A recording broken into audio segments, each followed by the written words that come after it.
네, 시시각각 토크 시간입니다. 메르스 사태가 발생한 지 한 달을 넘어가고 있습니다. 한때 두 자릿수까지 늘어났던 확진자 증가 추세가 한풀 꺾이면서 메르스가 진정 국면으로 들어서는 것 아니냐는 전망도 나오고 있는데요. 아직 안심할 단계가 아니라는 얘기가 좀 더 우세해 보입니다. 설대우 중앙대학교 약학대학 교수 모시고 자세한 이야기 나눠보겠습니다. 어서 오십시오. 예, 네. 안녕하세요. 예, 한 달을 넘겼습니다. 지난 한 달 동안 정말 국민들, 우리나라에 엄청난 지금 파장을 가져왔는데요. 한 달간의 메르스 사태 어떻게 먼저 좀 정리해 볼 수 있을까요? 예, 우선은 뭐 환자 수가 아직도 나오긴 합니다만 네. 기본적으로는 진정 국면에 좀 들었었다 이렇게 평가할 수 있을 것 같고요. 네. 이제 아쉬운 점도 있고 우리가 얻어야 될 교훈도 있다고 생각이 되는데 네. 아쉬운 점으로는 우선 컨트롤 타워가 부재해서 초기 대응에 아주 미숙했다는 네. 점이 오늘의 사태가 확산되는 데 일조를 했다는 생각이고요. 예. 두 번째는 병원 내에서의 그 감염 확산에 대한 인식과 준비가 좀 부족했던 것, 이것도 좀 문제로 지적하고 싶고요. 세 번째는 우리에게 이렇게 대규모 사태가 생기기 전에 우리가 얻을 수 있는 정보는 중동의 사우디아라비아 것밖에 없었는데 네. 우리 사태가 사실 그쪽 사태와는 상당히 양상이 달랐습니다. 그럼에도 불구하고 우리가 우리에게 맞는, 우리 국민에 맞는 그런 대처를 좀 잘하지 못했다. 네. 이런 점이 상당히 좀 아쉬움으로 남고요. 교훈으로서는 뭐 아무래도 향후에 컨트롤 타워를 제대로 정비를 해서 초기 대응부터 좀 잘해야 이런 사태를 조기에 수습할 수 있다는 생각이 듭니다. 네. 잠깐 말씀하셨지만 지난 주말을 넘어가면서 확진자 수가 눈에 띄게 줄고요. 격리가 해제되거나 혹은 이제 확진자 중에서 퇴원을 하는 환자들도 늘고 있습니다. 가장 시민들이 궁금해하시는 부분들이 이제 고비가 좀 지나갔다고 봐도 되는 것이냐 하는 문제죠. 예, 이제 기본적으로는 아까 말씀드린 대로 진정세에 접어들었다고 네. 볼 수는 있는데요.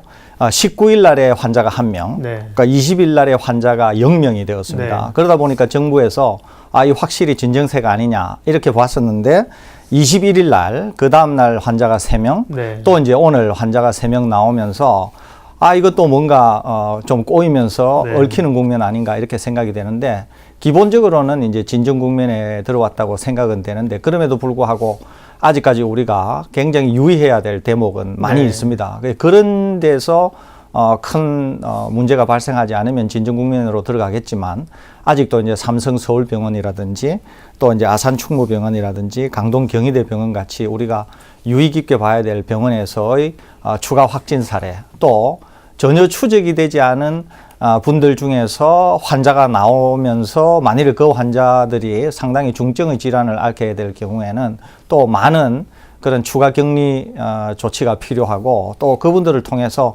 상당히 많은 확진자들이 나올 가능성도 있으니까 아직까지는 기본적으로 진정 국면에 들어간 것은 맞지만 네. 아직까지는 좀 더 지켜봐야 할 필요도 있는 그런 대목이라고 볼 수 있겠습니다. 그나마 이제 좀 진정 국면이라고 말씀하셔서 다행인데요. 이 주변국에서 있었던 최근의 감염병 사례를 보면 사스나 뭐 신종플루나 이런 거 같은 경우는 물론 우린 그렇게까지 감염되지 않겠지만 통상적으로 보면 발생하고 진화되는데 대략 한 3개월 정도는 걸렸다는 통계이죠. 지금 그렇지는 않고요. 네. 그 뭐 신종플루 같은 경우에도 네. 이제 이거는 공기를 통한 전파였기 때문에 네. 굉장히 광범위했습니다. 예. 굉장히 광범위했고 환자 수들도 워낙 많았고요. 네. 사망 환자도 굉장히 많았습니다. 대신 이제 치사율이 낮아서 네. 감염된 환자 수에 비해서 이제 사망하신 분들은 상당히 적지만은 그래도 네. 굉장히 광범위한 그런 감염 사태가 일어났었고 사르스 같은 경우에도 이제 3주 만에 전 세계로 퍼졌으니까 굉장히 사태가 심각했었고 네. 치사율도 10% 정도 되는 그런 거였는데 실제로 확산 속도로 볼 때는 메르스와 비교할 수 없을 정도로 아주 빠른, 예. 엄청나게 빠른 그런 거였고 거기에 네. 비하면은 메르스는 이제 확산 속도는 굉장히 늦죠. 네. 다만 이제 우리나라에서 현재 약 14%가 넘는 그런 사망률을 보이고 있으니까 사망률은 상당히 높다 이렇게 볼 수 있는데 아까 말씀드린 대로 사르스나 신종플루에 비해서는 확산 속도는 굉장히 늦고 네. 대신 치사율 내지 치명률은 상당히 이 메르스가 높은 것으로 그렇게 평가됩니다. 네. 지금까지 메르스 확진 환자가 지금 172명인데요. 고령인 분들도 많고 해서 사태가 좀 진정 국면에는 이르긴 했지만 추가 사망자는 조금 더 물론 한 분도 없으면 좋겠지만 지금으로서는 추가 사망자 발생 가능성도 좀 대비를 해야죠. 예, 그렇습니다. 네. 아직까지도 상당히 불안정한 네. 분이 한 14분에서 16분 정도 사이 네. 정도 될 거예요. 그러니까 거기에서 이제 추가 사망자가 나올 가능성이 네. 많고, 이렇게 굉장히 불안정한 분들 중에는 이제 고령자에다가 예. 기저질환을 가진 분들도 있고, 또 이제 젊으신 분들 중에서는 확진이 늦어져서 상당히 진행이 되었던 분들로 합병증이 생긴 이런 분들도 있기 때문에 아마도 뭐 안 그러면 좋겠습니다만은 지금 상태가 불안정한 분들 네. 중에서는 사망례가 좀 더 나오지 않을까 이렇게 전망이 됩니다. 네, 그분들의 이제 또 사망률을 줄이는 게 관건이겠죠. 많은 의료진들이 오늘 교수님도 와 계시지만 많은 의료진들이 현장에서 정말 사투를 벌이고 있다는 얘기를 듣고 있고요. 국민들도 함께 응원을 하고 있습니다. 자, 그런데 이제 메르스 바이러스가 습도가 높을수록 생존율이 떨어진다. 그러니까 너무 건조한 것이 메르스 사태를 악화시켰고 비를 굉장히 많이 기다리지 않았습니까? 뭐 생각할 것만큼은 아직은 많이 안 왔는데 실제 비가 오고 습도가 올라가면 이 바이러스가 좀 줄어든다는 게 의학적으로나 근거가 있는 얘기일까요? 이 메르스에 대해서는 네. 아직 확인된 바가 없고요. 네. 다른 바이러스들은 계절적인 요인이나 뭐 온도, 습도 이런데 네. 어느 정도 민감하다고 알려져 있습니다. 대표적인 게 이제 인플루엔자 네. 바이러스, 우리 독감을 일으키는 인플루엔자 네. 바이러스는 계절적인 요인이나 온도, 습도에 민감하다고 알려져 있는데요. 이 메르스는 이제 중동에서 발병을 해서 중동은 이제 기후 변화가 거의 없지 않습니까? 네네, 그런데 건조한 그렇죠. 네. 그런데 이제 이 메르스가 중동 이외의 지역에서 사계절을 보내본 적이 없습니다. 또 대규모 사태를 일으키면서 네. 그 우리나라가 지금 거의 유일한 나라라고 볼 수 있는데 아직 우리나라에서도 다른 계절을 지내보지가 않았고 네. 또 이제 실험실 조건에서 약간 연구가 돼 있기는 하지만 지금 우리가 보는 것처럼 외부에 그러니까 지역 사회에서 감염 사태는 거의 없고 네. 병원 내에서만 일어나기 때문에 높은 온도나 습도의 차이가 감염에 그렇게 영향을 줄 것 같지는 않습니다. 왜냐하면 대부분의 지금 감염이나 전파가 온도나 습도가 상당히 일정하다고 알려져 있는 병원 내부에서만 일어나고 있기 때문에 네. 온도나 습도의 변화가 있다고 해도 외부 환경에서 그러니까 병원 바깥쪽에서 얼마만큼 영향을 미쳐서 전파에 영향을 줄까 이것은 예단하기도 좀 어렵고 네. 또 그것을 기대하기도 우리가 뭐 희망은 하지만 예. 아직까지 알려진 바가 없으니까 지나친 희망은 그렇게 뭐 좋지는 않다 이렇게 생각이 됩니다. 네, 워낙 뭐 사태가 이제 긴박하고 가뭄도 사실 뭐 굉장히 심각한 상황 아닙니까? 그런 그렇습니다. 것들이 좀 의학적 근거보다는 그렇게 돼주기를 좀 바라는 그 심정들이 높다고 보겠죠. 오신 길에 그 바이러스에 대해서 좀 여쭤보면요, 저희가 이제 일반적으로 뭐 바이러스가 뭐 굉장히 다양할 텐데 뭐 무정군 같은 경우 때문에 시민들이 많이 접하는 거는 이제 습한 게 굉장히 안 좋지 않습니까? 건조하게 말리고 그러는데 지금 보면 또 감기 같은 경우는 건조하게 되면 뭐 인플루엔자도 많이 저거 한다고 이것도 이제 결국 이제 건조한 습도하고는 바이러스들하고 통상 어떤 관계들이 있습니까? 다 다르습니까? 이제 보통 생명력을 갖는 것들이 자기가 좋아하는 온도나 이제 습도가 있습니다. 예. 그러니까 지금 우리한테 한 30도 내외 정도 되면서 습도가 이제 한 50%, 40, 50% 정도 되면은 오히려 지금 메르스 바이러스가 실험실 조건입니다만은 네. 생존력이 좀 더 좋다고 알려져 있고요. 예. 오히려 이제 온도가 높으면서도 습도가 높아지면 습도가 한 80%, 뭐 90% 이렇게 되면 생존력이 좀 줄어드는 것으로 이렇게는 알려져 있는데 아까 네. 말씀드린 대로 네. 그거는 이제 실험실 조건이고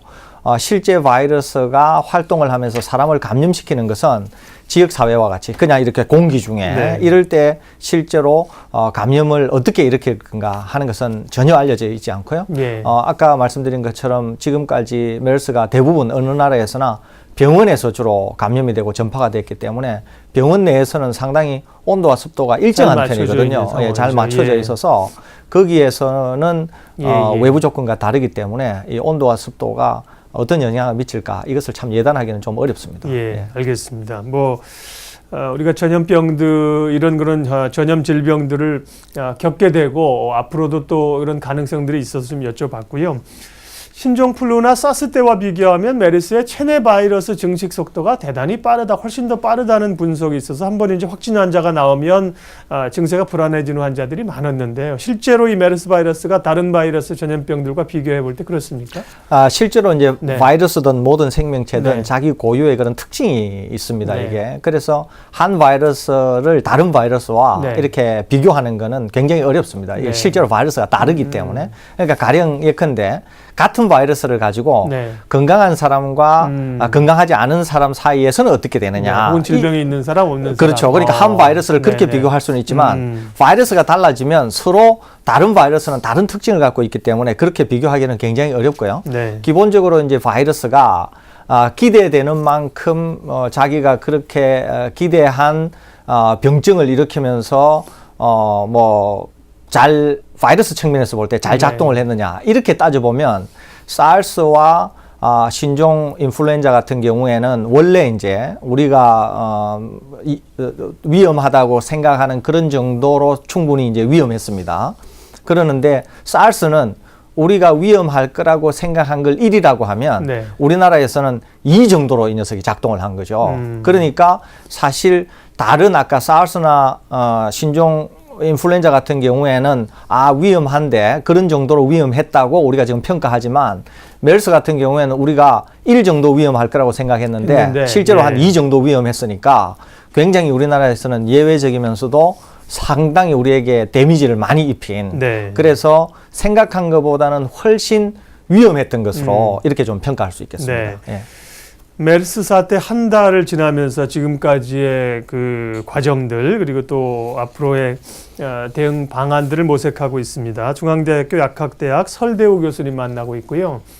초기에는 이제 고령자나 기존에 질병이 있던 분들, 이건 뭐 기저질환이라고 얘기를 하더군요, 의학적으로. 그랬는데 이게 시간이 지나면서 비율상으로는 그렇게 많지는 않겠지만 30, 40대, 심지어 이제 10대 확진 환자까지 나오면서 충격을 줬지 않습니까? 네. 이 부분은 다른 바이러스들이랑 비교를 하면 어떻습니까? 이거는 충분히 얘기됐던 일이고요. 네. 오히려 이제 중동에서는 젊은 분들의 감염이 별로 없었다 이렇게 하는데 그거는 이제 중동의 사정이었다고 생각이 되고 실제로 바이러스의 감염은 나이나 조건에 관계없이 우선은 감염은 될 수 있는데요. 네. 감염이 되고 나서의 차이가 좀 있습니다. 감염이 되고 나서 그러니까 감염이 되고 나서 면역 기능이 상당히 이제 뛰어나고 젊은 분들은 무증상 감염이라고 그래서 마치 감기를 앓은 것처럼 감기 바이러스가 들어왔는데 나는 증상을 전혀 못 느끼고 그냥 스스로 치유가 되는. 그러니까 이제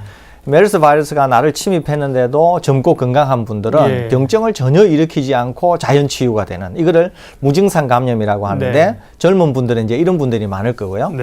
나이가 좀 드신 분들 중에는 그래도 나이 드신 분들 중에서 건강하신 분들이 계시지 않겠습니까? 이런 분들은 그래도 조금 앓는 분, 병증을 좀 모이시는 분이 계실 거고, 이제 또 연세가 드신 분들 중에서 기저질환이 있으신 분, 이런 분들은 이제 상당히 병증을 심하게 앓으면서 경우에 따라서 기저질환이 어떤 종류인가에 따라서 이제 사망에도 이르는 이런 차이가 있지, 기본적으로 감염을 시키는 거를 나이 드신 분을 더 잘 시킨다.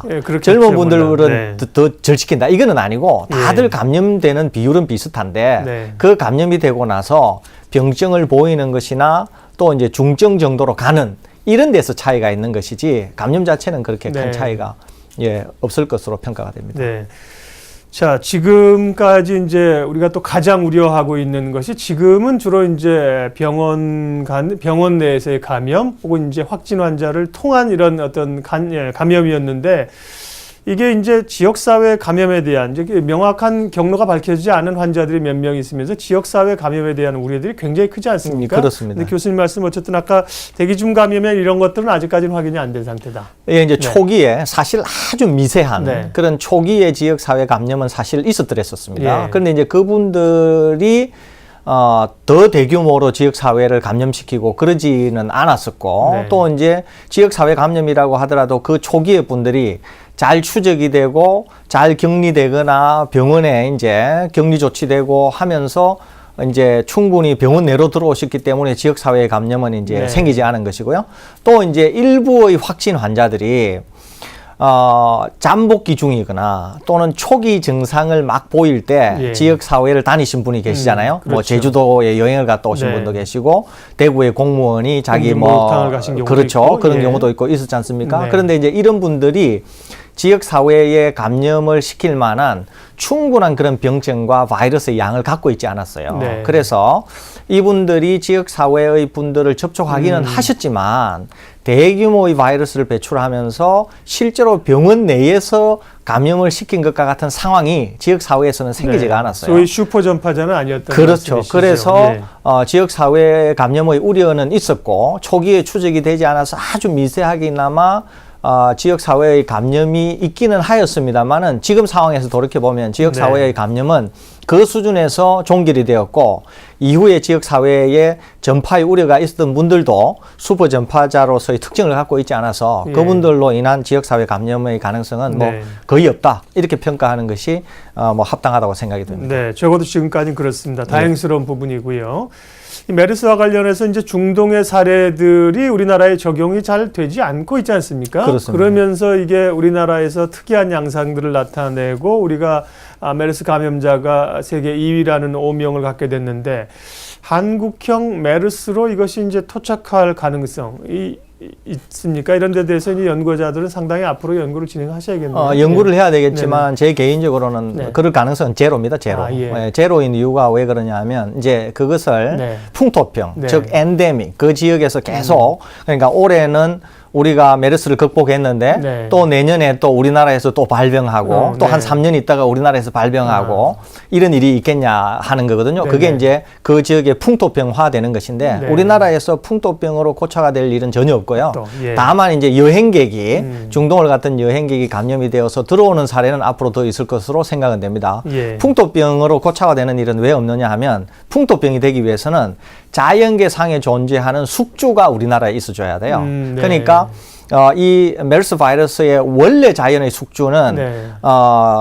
그 이집트에 있는 그 박쥐라고 알려져 있습니다. 박쥐로 박쥐. 예, 예. 그러면 이제 박쥐에서 바이러스가 낙타로 낙타로 가서, 옮겨가게 예. 되는데, 그러니까 그런 박쥐나 그런 낙타가 우리나라에 존재하게 되면 네. 바이러스가 계속 상존하겠죠, 우리나라에. 그러면서 우리나라 사람들이 접촉하면 감염이 되고 그분이 또 네. 사람에게 전파하고 이러면은 우리나라의 풍토병이 되지만 기본적으로 그 바이러스를 가지고 있는 자연계상의 네. 숙주가 우리나라에 존재하지 않기 때문에 이렇게 풍토병이 될 가능성은 아주 적고 아까 말씀드린 것처럼 여행자로 인한 나중에 제2, 제3의 유입을 통한 그런 오늘의 사태는 언제든지 재발될 가능성은 있다고 보겠습니다. 네. 자, 정부는 이제 메르스 종식 선언의 기준들도 좀 마련하면서 사태가 진정되길 바라고 있고 그런 원칙들도 좀 마련하고 있는 것 같은데요. 언제가 정확히 종식되느냐 이건 참 질문이 어렵습니다만 예. 그런 뭐 기준이라고 하는 건 어떤 걸 좀 가질 수 있고 또 앞으로 우리가 생각해야 될 상정할 수 있는 가장 큰 고비가 있다면 어떤 걸까요? 일단 고비부터 먼저 네. 말씀을 드리면요. 우리가 만일에 지금 진정국민으로 가고 있는데 이 진정국민으로 네. 가고 있는 것을 순식간에 어그러뜨리면서 다시 완전히 확산되는, 다시 지금까지의 상황을 리셋시킬 수 있는 상황이 생길 수도 있는데요. 네. 그건 어떤 거냐 하면 추적되지 않은 분으로서 상당한 병증이 생겨가지고 이분이 병원에 입원을 하시거나 이분이 지역 사회를 통해거나 이분이 다시 여태까지 보았던 1번이나 14번 같이 슈퍼 전파자가 되는 경우에는 네. 모든 것이 리셋이 되는 것이거든요. 네. 그래서 지금 우리가 추적해서 병원에 계신 분들 중에서 환자가 생기는 거는 괜찮아요. 네. 얼마든지 컨트롤 가능하니까. 그런데 말씀드린 것처럼 전혀 추적이 안 됐는데도 네. 아주 병증이 깊어져서 그분이 이제 전파를 시킬 때는 상당히 어려워질 수 있고요. 예. 그걸 제일 주의해야 되고 두 번째 이제 종식 선언에 대한 것인데 네. 종식 선언은 WHO가 정해놓은 기준이 있습니다. 예. 이 기준은 환자가 안 생기는 환자가 제로 되는 것을 얘기하는 게 아니고 네, 네. 지금 입원해 있는 환자 그러니까 이제 지금부터 환자가 안 나온다고 가정해 보세요. 지금부터 추가 확진자가 하나도 안 나오는데 병원에 입원이 되어 있는 분들이 계시잖아요. 이 병원에 입원이 되어 있는 분들이 모두 퇴원을 하셔야 돼요, 우선. 네. 그러니까 완전히 완치가 되어서 네. 모든 분들이 퇴원하는 날 그날을 제로로 했을 때 그 제로 날로부터 최대 잠복기의 2배, 28일이 되는 지점까지 그렇군요. 확진 환자가 하나도 없으면은 네. 종식 선언을 합니다. 왜 그러느냐?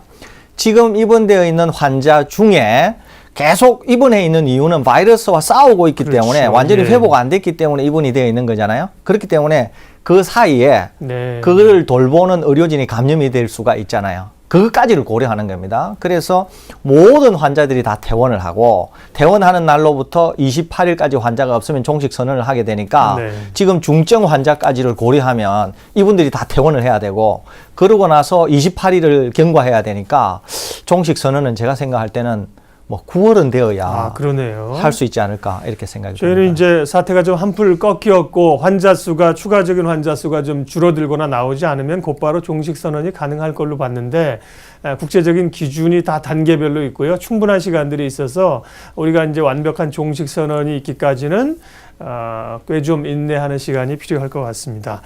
예, 메르스에 관한 이야기들 지금 한 달 사태가 지났는데요. 지금까지의 그 과정들과 앞으로의 주요 고비들 말씀 들으면서 큰 도움이 됐습니다. 설대우 중앙대학교 약학대학 교수님 함께했습니다. 고맙습니다. 예, 감사합니다.